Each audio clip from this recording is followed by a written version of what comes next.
Have you ever wondered why I never had to fight a single war? Do not be deceived into thinking it was merely because I was wise. Wisdom alone does not preserve a man. Have you not seen wise men destroyed by their own desires? Have you not seen men full of understanding yet empty in substance? You may say, it was because God gave you rest on every side. Or perhaps, it was because you offered 1,000 burnt offerings unto the Lord. No, my son, the offering was not the reason. It was only the trigger that awakened what had already been written concerning me.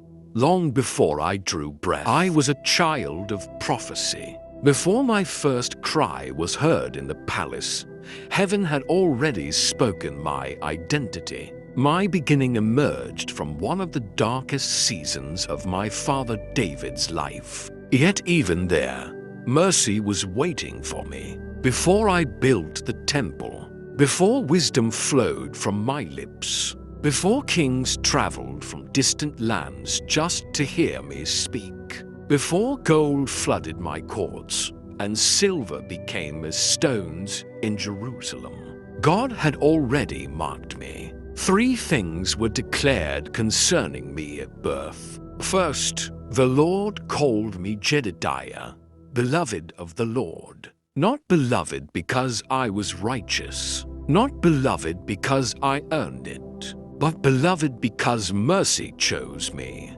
Second, he declared that I would bring peace and rest to Israel. I was born into a kingdom built by war, but destined to reign in peace. Third, he ordained that I would build a house for his name. The temple was not my ambition. It was my assignment. Read it for yourself in 1 Chronicles 22:9-10. But there was something even more terrifying and more beautiful. The Lord said concerning me, I will be his father, and he shall be my son. Do you understand the weight of such words? Then he added, if he commits iniquity, I will chasten him with the rod of men. But my mercy shall not depart from him, as I took it from Saul. That was the mystery of my life. For I searched for wisdom in places I should never have entered. I allowed strange women to turn my heart. I touched altars that my father would have destroyed. I possessed wisdom, yet still tasted folly. I spoke proverbs to men while battling contradictions within myself. And yet, he never left me. Even when my heart drifted away from him, his promise remained standing over my life like a pillar that could not collapse. Listen carefully, my son. In the places where my wisdom failed me, his promises preserved me. That is why the kingdom was not torn from my hands while I lived. Judgment waited until after my death because mercy remembered what God had spoken before I was born. Do not misunderstand me. It was not wisdom that made me great. Have you not seen wise men who remain poor? It was not riches that made me special. Gold is only a tool. Power is only a tool. Wisdom itself is only a tool. These things were given to fulfill a divine assignment for a season, to bring rest to the land, to establish prosperity, and to build the house of God.